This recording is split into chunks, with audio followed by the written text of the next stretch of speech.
Hello everyone, myself Vishwanath, welcome to income tax. आज हमारा income tax का ये 18th क्लास है। इस क्लास में हम रिमेनिंग परक्विजिट्स लेकर बात करेंगे। लास्ट हमने परक्विजिट्स में एक तो हमने रेंट फ्री एकोमोडेशन फर्निश्ड हुआ तो नॉन फर्निश्ड हुआ तो क्या होगा वो हमने देख लिए थे। कार फैसिलिटी भी हमने देख लिए थे। आज हम जो बात करेंगे बाकी रिमेनिंग परक्विजिट्स लेकर हम एक एक करके बात करते हैं। तो जिसमें सबसे पहले हम बात करते हैं गैस, इलेक्ट्रिसिटी और वाटर सप्लाई और हाउस होल्ड पर्पस।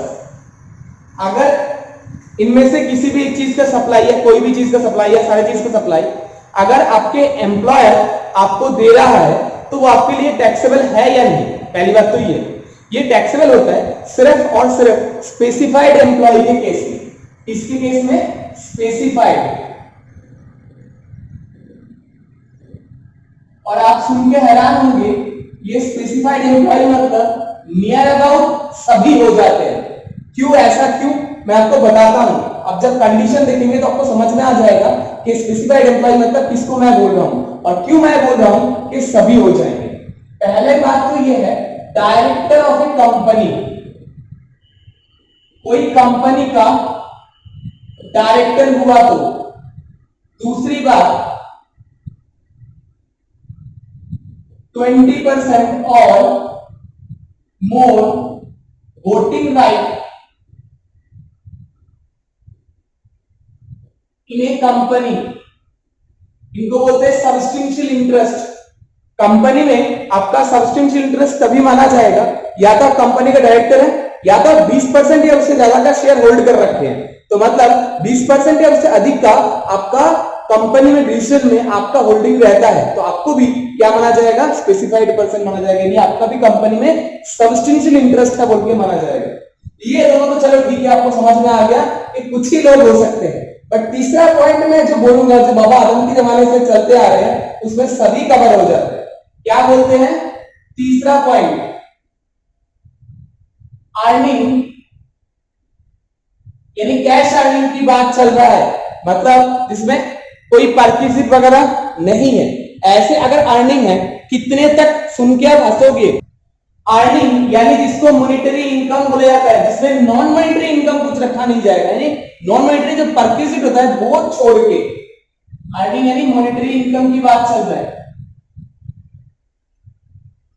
इसमें क्या होगा, all earning except non monetary perquisite. Non monetary perquisite छोड़ के सब कितना ग्रेटर देन 50,000।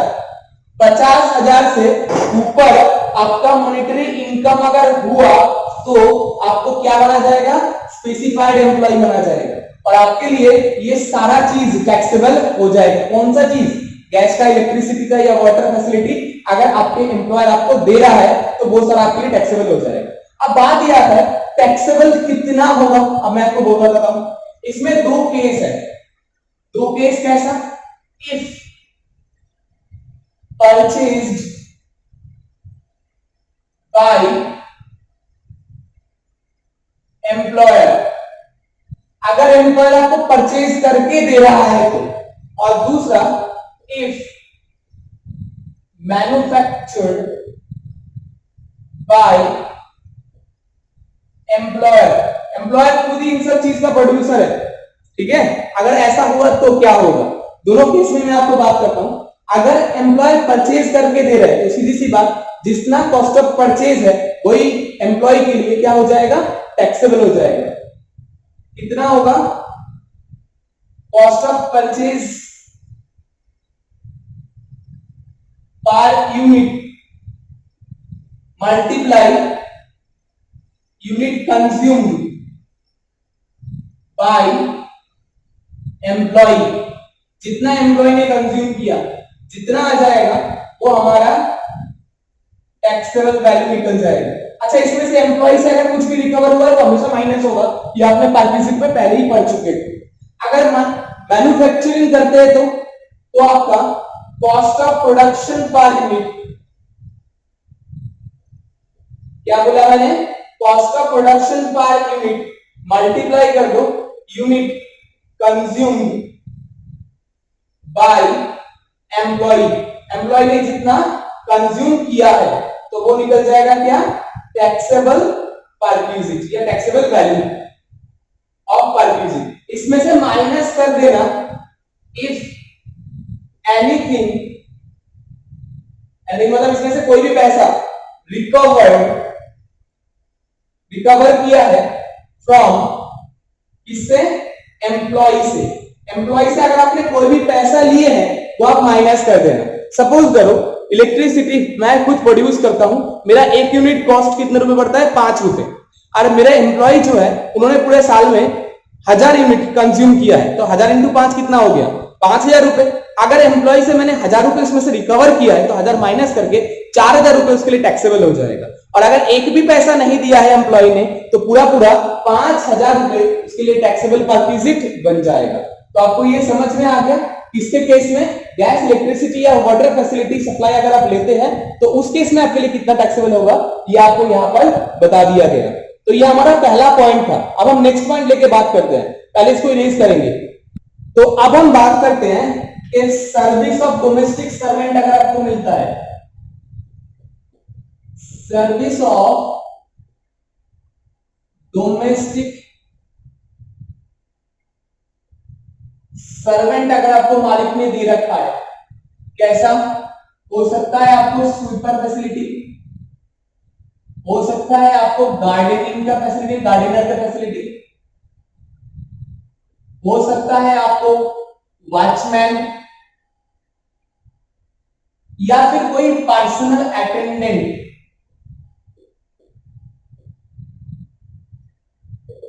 का फैसिलिटी अगर आपको दे रखा है तो उस केस में क्या होगा, अगर इनमें से इसमें टैक्सेबल कितना होगा, इसमें टैक्सेबल होगा salary paid by employer, employer ने जो सैलरी दिया इसमें से लेस कर देना अमाउंट रिकवर्ड या रिकवर फ्रॉम एम्प्लॉय। एम्प्लॉय ने अगर इसमें से कुछ पैसा अपने जेब से दिया है तो वो उसमें से माइनस हो जाएगा, बाकी जो रह जाएगा वो आपका रह जाएगा टैक्सेबल परक्यूजिट वैल्यू या वैल्यू ऑफ टैक्सेबल परक्यूजिट। ठीक है, तो ये था हमारा किसके केस में, अगर कोई आपको डोमेस्टिक सर्वेंट का फैसिलिटी दिया जा रहा है तो उस केस में कितना आपके लिए टैक्सेबल होगा वो मैंने आपको यहां पर बताया है। इसके अलावा मान लो एम्प्लॉय ने एम्प्लॉय का LIC कंट्रीब्यूशन जमा करवा दिया या कोई अदर डोमेस्टिक फैसिलिटी उनको प्रोवाइड किया या डोमेस्टिक ऑब्लिगेशंस एम्प्लॉय ने अपनी जेब से जमा करवाया,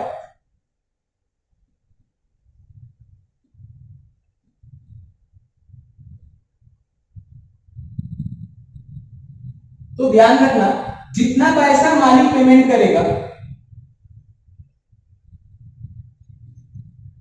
amount paid by employer, employer जितना पैसा आपके लिए पेमेंट किया है वो सारा आपके लिए टैक्सेबल हो जाएगा। अगर कोई 80 के अंदर कोई एन्युटी स्कीम में मालिक ने आपका जमा करवाया एन्युटी के रूप में, है ना, एन्युटी स्कीम के अंदर आपको पेंशन मिले उसके लिए आपको मालिक ने अगर कोई पैसा जमा करवाया आपके उस एन्युटी के खाते में जो 80 में अप्रूव्ड है, तो अगर पहले 1 लाख का लिमिट था, अब इसका लिमिट जो प्रेजेंट है वो 1.5 लाख है। अगर 1.5 लाख के ऊपर मालिक जमा करवाएगा तो आपके लिए वो टैक्सेबल होगा, 1.5 लाख से नीचे है तो कोई टैक्सेबिलिटी अराइज नहीं होगा। ये आपका एन्युटी के केस में होता है, किसी केस में, एन्युटी के केस में। इसको मैं लिख भी देता हूं, employers contribution to superannuation fund, अगर मालिक ने अपना सुपर एनुएशन फंड में कंट्रीब्यूट किया है एक्सेस ऑफ 1,50,000 इज टैक्सेबल या will be taxable as perquisite.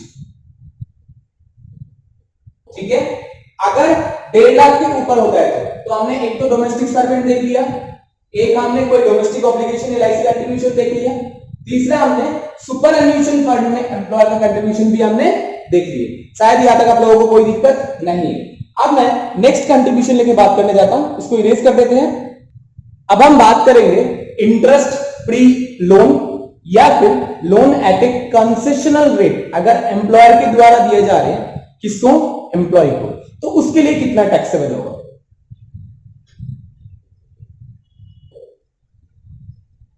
Interest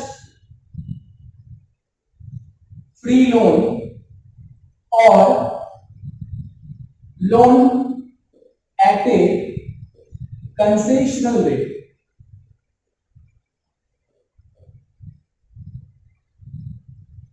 अगर मालिक आपको कम रेट पे या फिर बिना किसी इंटरेस्ट के अगर आपको लोन दे रहे हैं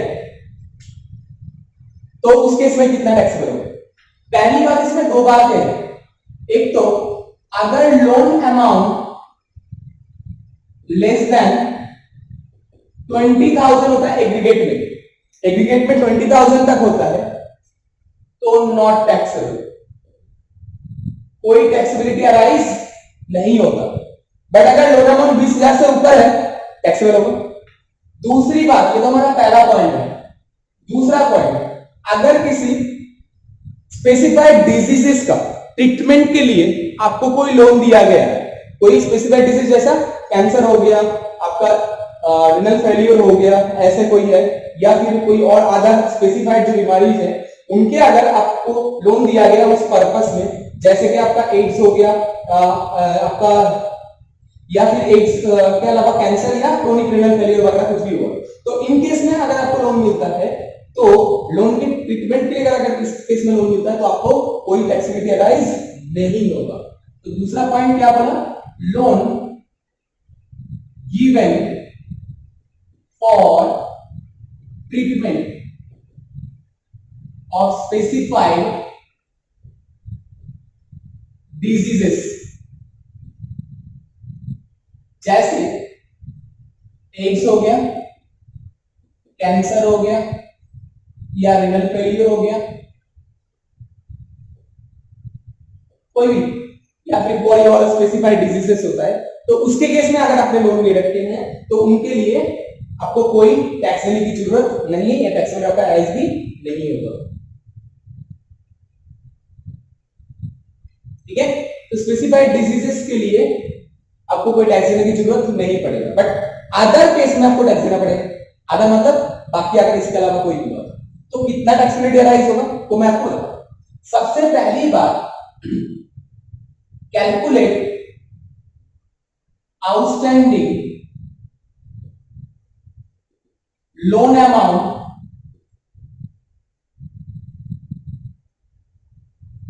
at the end of month, particular अलग अलग मंथ में कितना अमाउंट आउटस्टैंडिंग है वो देख लो, इसको मल्टीप्लाई कर दो rate of interest specified by SBI at the beginning of the financial year. उस फाइनेंशियल ईयर के बिगिनिंग में जो एसबीआई का रेट था उससे मल्टीप्लाई कर दो, जितना इंटरेस्ट निकल जाएगा उसमें से माइनस कर देना। अगर कुछ अमाउंट रिकवर हुआ है, किससे रिकवर हुआ है, एम्प्लॉय से, less amount recovered from employ. Employ ने अगर उसमें से कुछ पैसा दिया है, एम्प्लॉय को कुछ चार्ज किया गया है, तो वो उसमें से माइनस कर दो, बाकी जो रह जाएगा वो आपका फुल्ली टैक्सेबल हो जाएगा। क्या बोलते हैं, रेंट फ्री, सॉरी आपका इंटरेस्ट फ्री लोन बोल के, जो आपका एक परक्विजिट होगा, इस तरीके से वो टैक्सेबल हो जाएगा। तो अब मैं इसको इरेज कर देता हूं। अब मैं नेक्स्ट पॉइंट में जाता हूं।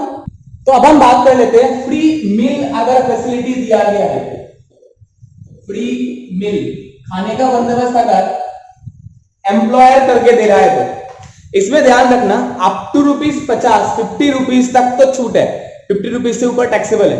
और वो भी क्या कहानी है, अगर इसमें कुछ और बात भी है, जैसे कि अगर आपको ब्रेकफास्ट में नाश्ता, चाय, टी, स्नैक्स ये सब दिया जाता है, एम्प्लॉयमेंट पर्पस में एम्प्लॉय जहां पर है, जहां पर टेम्परेरी आप रह रहे हैं वहां पर जॉइंट में प्रोवाइड किया जा रहा है, तो 50 रुपए तक की मिल अप टू ₹50 इज एग्जेम्प्टेड। 50 रुपए के ऊपर हुआ तो टैक्सेबल हो जाएगा, ये बात आपको ध्यान रखना है। तो क्या हो गया, free mill in excess of ₹50 पर मिल is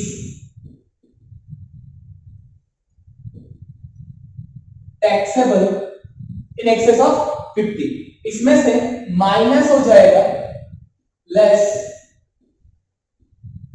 recover from employ. Employ ने अगर कोई पैसा दिया इसमें से तो वो आपका क्या हो जाएगा, फ्री हो जाएगा। बट हाँ, इसमें एक बात और ध्यान रखिए, अल्कोहलिक कोई सुविधा आपको अगर दिया गया है, सिर्फ नॉर्मल फूड बीवरेज का सुविधा है, बट अल्कोहलिक कोई मिल फैसिलिटी में दिया गया था अल्कोहलिक सामान का, तो उस केस में ये कहानी नहीं रहेगा, वो पूरा पूरी टैक्सेबल रहेगा। ठीक है, तो ये मैं इरेज कर दूं। अब मैं बात करता हूं नेक्स्ट टॉपिक, कोई गिफ्ट वाउचर या कूपन आपको अगर दिया गया है तो ध्यान रखिएगा, अगर कैश में दिया गया है, कैश या कैश इक्विवेलेंट, जैसे चेक में दिया गया तो फुल्ली टैक्सेबल। वही जगह पर अगर काइंड में दिया गया है तो एग्रीगेट अप टू 5,000, 5,000 रुपए तक अगर एग्रीगेटेड वैल्यू है तो वो आपका एग्जेम्प्टेड है। 5,000 से ऊपर हुआ तो आपका वो टैक्सेबल हो जाएगा, 5,000 से नीचे वो आपका टैक्सेबल नहीं होगा अगर आपको गिफ्ट, कूपन, वाउचर ऐसा कुछ मिलता है तो। बट हाँ, ये नॉन ट्रांसफरेबल होना चाहिए, ट्रांसफरेबल होगा तो नहीं होगा। नॉन ट्रांसफरेबल के केस में, ट्रांसफरेबल होगा तो टैक्सेबल हो जाएगा सभी पूरा अमाउंट, नॉन ट्रांसफरेबल के केस में इतना ही टैक्सेबल होगा जितना मैंने बोला। अगर कैश या कैश इक्विवेलेंट है तो उस केस में आपका फुल्ली टैक्सेबल होता है। अगर आपका काइंड में होता है तो एग्रीगेट वैल्यू 5,000 तक टैक्स फ्री है, कोई टैक्सेबिलिटी अराइज नहीं होगा, साल का 5,000। ओके, नेक्स्ट हम बात कर लेते हैं क्रेडिट कार्ड। अगर मालिक ने आपको क्रेडिट कार्ड दे रखा है तो जितना भी एम्प्लॉयर क्रेडिट कार्ड के ऊपर खर्चा करेगा वो पूरा आपके लिए टैक्सेबल रहेगा, यानी amount paid by employer, employer जितना पेमेंट करेगा वही आपके लिए टैक्सेबल हो जाएगा। वहीं पर अगर क्लब फैसिलिटी, जिम फैसिलिटी ये सब आपको दिया जाता है तो ध्यान रखिए, क्लब फैसिलिटी टैक्सेबल तभी होता है अगर सिर्फ कुछ ही एम्प्लॉय को, यानी पर्टिकुलर किसी एम्प्लॉय को दिया जा रहा है और वो ऑफिस पर्पस में नहीं दिया जा रहा है, तो वो जितना भी क्लब का चार्जेस होगा, amount paid by employer is taxable. But taxable कब नहीं होगा? पहली बात, अगर वो ऑफिस पर्पस में दिया जा रहा है, club facility for office purpose, जैसे मीटिंग वगैरह करवाने के लिए किसी और पर्टिकुलर पर्पस में दिया जा रहा है तो उसके इसमें कोई टैक्सेबिलिटी अराइज नहीं होगा। दूसरी बात, अगर हेल्थ क्लब वगैरह है, जिम वगैरह है, इनका फैसिलिटी का सभी एम्प्लॉय को दिया जा रहा है, हेल्थ और अदर फॉर ऑल एम्प्लॉय, अगर सभी एम्प्लॉय को दिया जा रहा है तो वो भी टैक्सेबल नहीं होगा।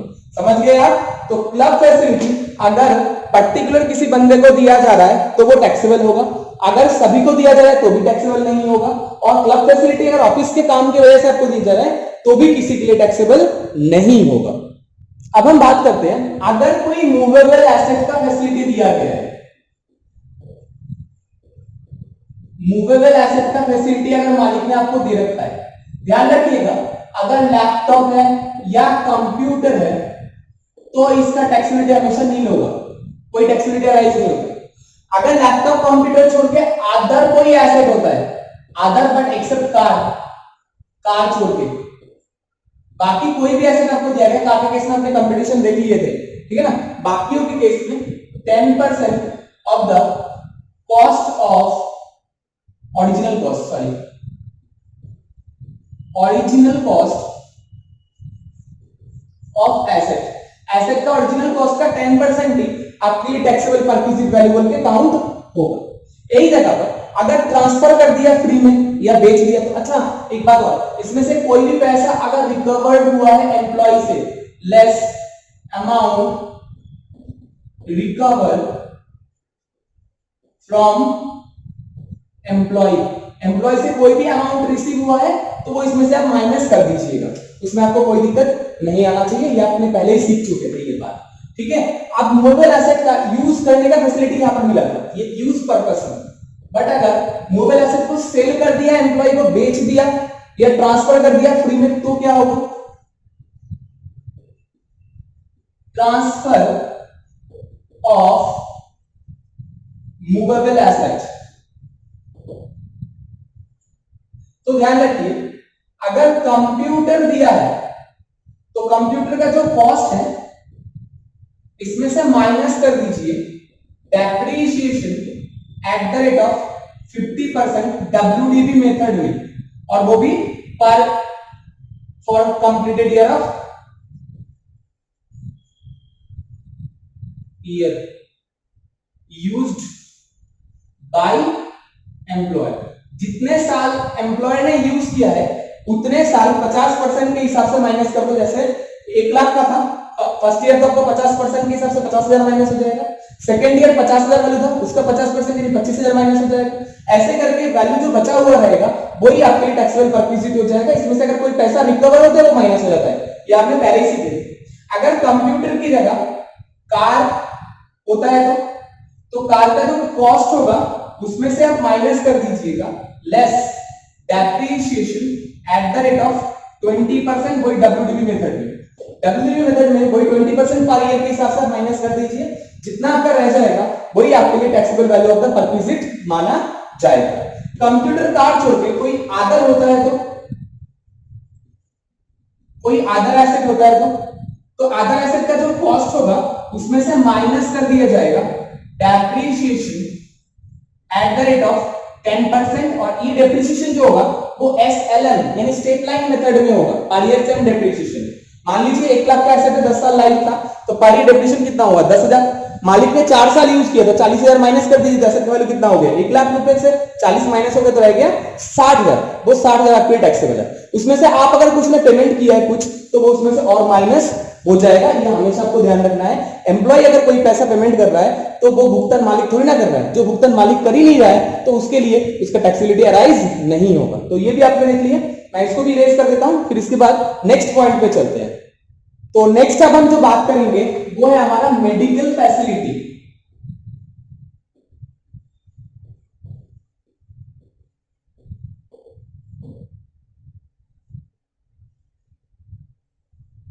अगर इन इंडिया हो रहा है, दूसरा आउटसाइड इंडिया हो रहा है, तो इन इंडिया के केस में एग्जेम्प्टेड होगा, बट कुछ कंडीशन है। इफ सबसे पहला मेंटेन, मतलब हॉस्पिटल जो है वो मेंटेन बाय एम्प्लॉयर के द्वारा हो रहा है, गवर्नमेंट, सेंट्रल गवर्नमेंट और एनी अदर लोकल अथॉरिटी द्वारा मेंटेन हो रहा है,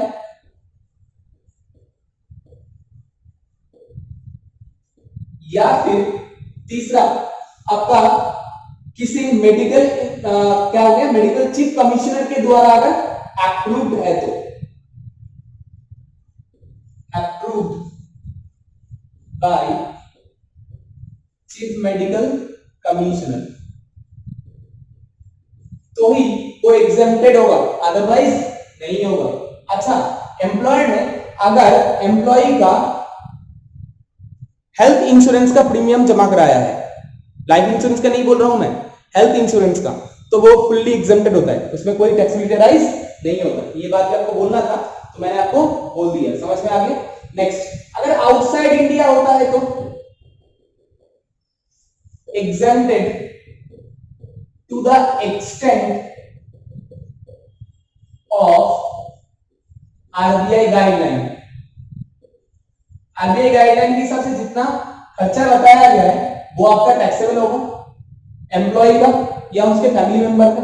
अच्छा, फैमिली मेंबर का मतलब मैं आपको बताता हूं। अच्छा, इसके साथ एक अटेंडेंट, वन अटेंडेंट का भी खर्चा छूट मिलेगा।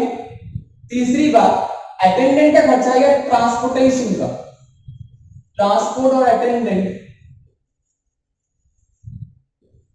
ऑफ वन मेंबर और फैमिली मेंबर,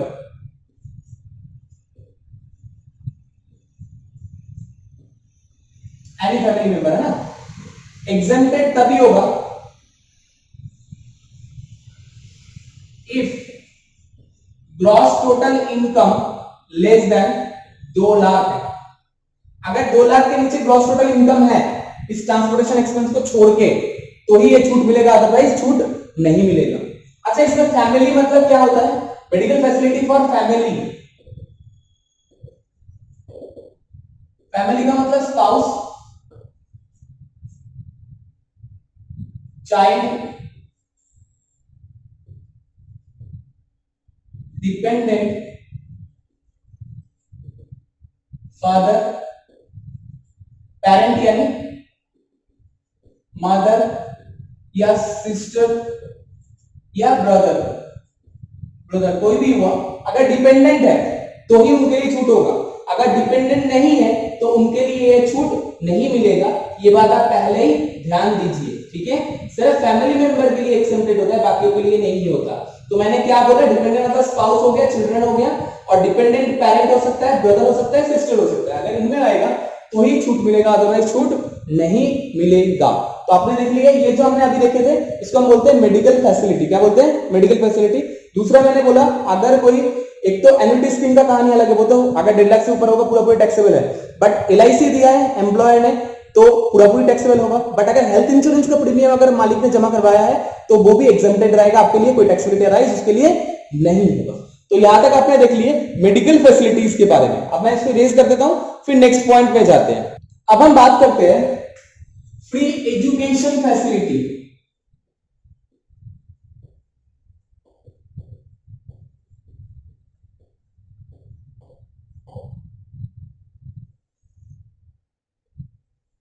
एक तो स्कूल ओन्ड बाय, स्कूल या कॉलेज जो भी है, एम्प्लॉय हुआ तो, और आदर के द्वारा हुआ तो, जिसमें मालिक फ्री में एजुकेशन का बंदोबस्त आपको कर दिया है। अगर चिल्ड्रन के लिए किया है, किसके चिल्ड्रन के लिए? एम्प्लॉय के चिल्ड्रन के लिए। तो ध्यान रखिएगा, सेम टाइप का पढ़ाई सेम टाइप के स्कूल में करने के लिए उस एरिया में जो चार्जेस लगता है वो चार्जेस उसमें से माइनस कर दीजिए 1000 रुपए पर मंथ पर चाइल्ड के हिसाब से। कितने रुपए? 1000 रुपए पर मंथ पर चाइल्ड के हिसाब से। किसमें से? कॉस्ट ऑफ सच एजुकेशन से। क्या बोला मैंने? कॉस्ट ऑफ सच एजुकेशन से माइनस कर दीजिए 1000 रुपीज पर मंथ पर चाइल्ड के हिसाब से, ठीक है। अगर एम्प्लॉयर खुद के स्कूल में पढ़ा रहे थे और दूसरे के स्कूल में पढ़ा रहे हैं तो, ठीक है, दूसरे के स्कूल मतलब एम्प्लॉयर किसी और के स्कूल में आपको पढ़ा रहे हैं, मतलब आपके बच्चों को पढ़ा रहे हैं और उसका फीस एम्प्लॉयर भुगत रहे हैं, तो amount paid by employer minus इसमें से भी हो जाएगा 1000 रुपीज पर मंथ पर चाइल्ड। इसमें भी आपको वही 1000 रुपीज पर मंथ पर चाइल्ड के हिसाब से छूट मिल जाएगा। इसमें एक बात आप हमेशा ध्यान रखिए, कोई भी पैसा अगर एम्प्लॉय से रिकवर किया गया है तो हमेशा माइनस हो जाएगा। Less amount recovered from employ, employ से अगर कोई भी अमाउंट रिकवर होता है तो वो माइनस हो जाएगा। अगर एम्प्लॉय अपने बच्चों को छोड़ के कोई और फैमिली मेंबर को पढ़ाता है तो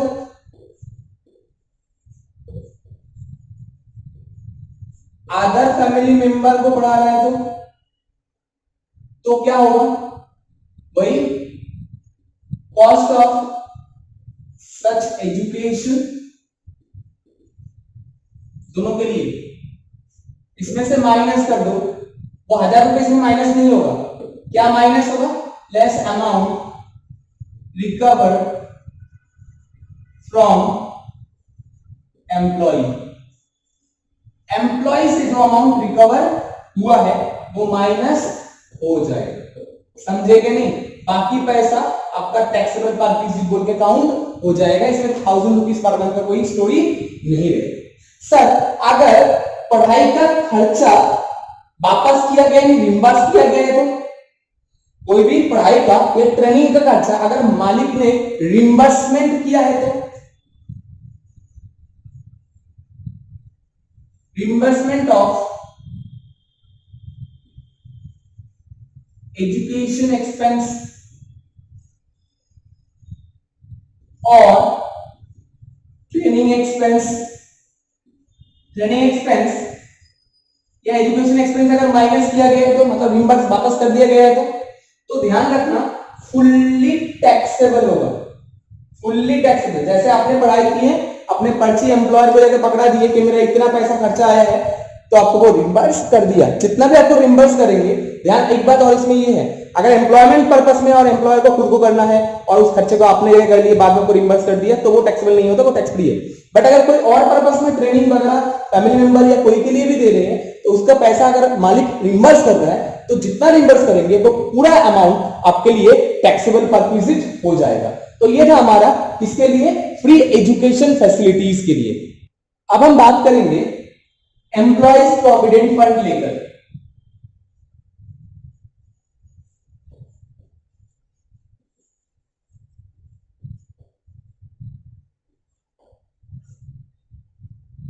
बहुत सिंपल है ये,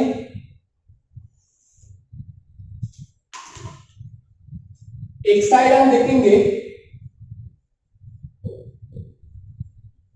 पर्टिकुलर्स,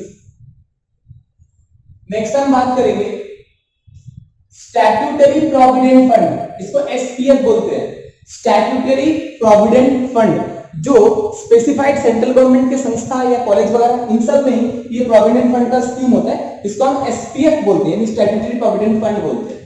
नेक्स्ट आरपीएफ यानी रिकॉग्नाइज्ड प्रोविडेंट फंड, ये सभी प्राइवेट संस्थान हो जिनके 20 से ऊपर एम्प्लॉय है उनके लिए कंपलसरी होता है आरपीएफ। अगर किसी ऑर्गेनाइजेशन में कोई पीएफ का संस्था मतलब बंदोबस्त नहीं था और कुछ एम्प्लॉय ने मिलके अपना एक कंट्रीब्यूशन खाता बनाया जिसको हम बोलते हैं यूआरपीएफ, अनरिकॉग्नाइज्ड प्रोविडेंट फंड। तीसरा, जब एम्प्लॉय कोई भी राजी नहीं था, कंपनी में भी आरपीएफ यानी रिकॉग्नाइज्ड प्रोविडेंट फंड का कोई बंदोबस्त नहीं है, ना यूआरपीएफ के लिए कोई कंट्रीब्यूट करना चाहते हैं, तो चाहे तो कोई भी पर्सन अपना एक पर्टिकुलर खाता खोल सकता है जिसको हम बोलते हैं बैंक के द्वारा पीपीएफ यानी पब्लिक प्रोविडेंट फंड। मैं एक बार दोबारा बताता हूं, SPF statutory provident fund, RPF recognised provident fund, URPF unrecognised provident fund, PPF public provident fund. अब इसमें बात करते हैं आपका कंट्रीब्यूशन लेकर। सबसे पहले हम बात करते हैं किसको लेकर, एम्प्लॉयर का कंट्रीब्यूशन। एम्प्लॉयर्स कंट्रीब्यूशन, एम्प्लॉयर अगर कंट्रीब्यूशन करता है तो इसके केस में फुल्ली एग्जेम्प्टेड, इसके केस में एग्जेम्प्टेड अप टू 12%, 12% तक एग्जेम्प्टेड है। 12% से ऊपर अगर कोई मालिक कंट्रीब्यूट करता है तो वो पूरा टैक्सेबल हो जाएंगे, पूरा मतलब 12% से ऊपर वाला हिस्सा कंट्रीब्यूट होगा मतलब टैक्सेबल होगा। मान लो किसी ने 14% किया है सैलरी का तो 12% तो टैक्स फ्री, बाकी 2% रहेगा वो टैक्सेबल हो जाएगा। यूआरपीएफ अनरिकॉग्नाइज्ड प्रोविडेंट फंड के केस में भी फुल्ली एग्जेम्प्टेड होता है।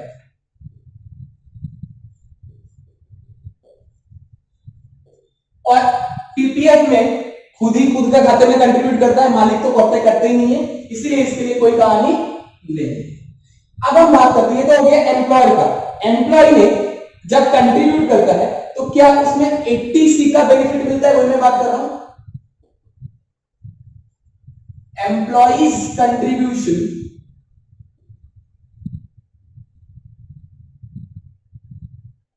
Deductible under section 80C।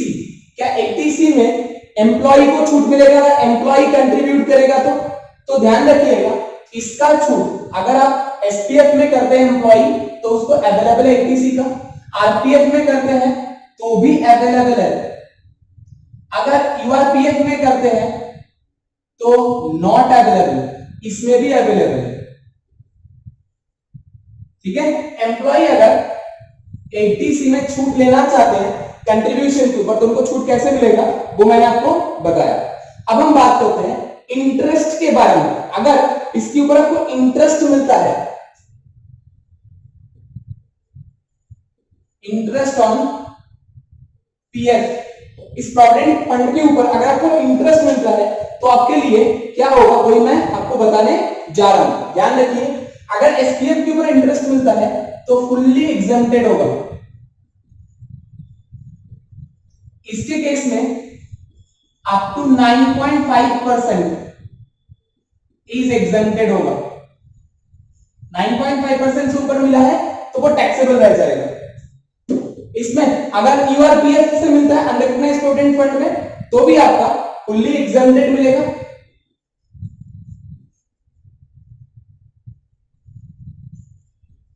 अगर आप पीपीएफ के ऊपर आपको इंटरेस्ट मिला है तो भी फुल्ली एग्जेम्प्टेड होता है।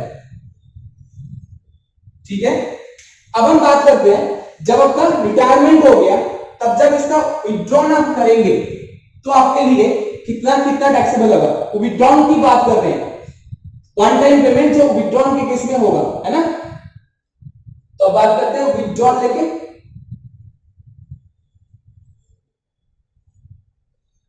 अगर एसपीएफ से आप विथड्रॉल करते हैं तो फुल्ली एग्जेम्प्टेड होगा। ध्यान रखिएगा, तब आपका फुल्ली एग्जेम्प्टेड होगा। ये दोनों आपका फुल्ली एग्जेम्प्टेड है, ये भी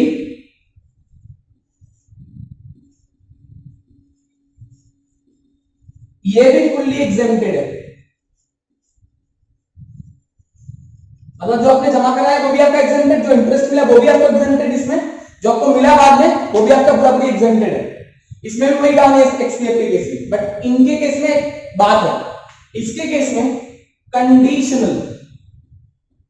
कंडीशनल एग्जेम्प्टेड है।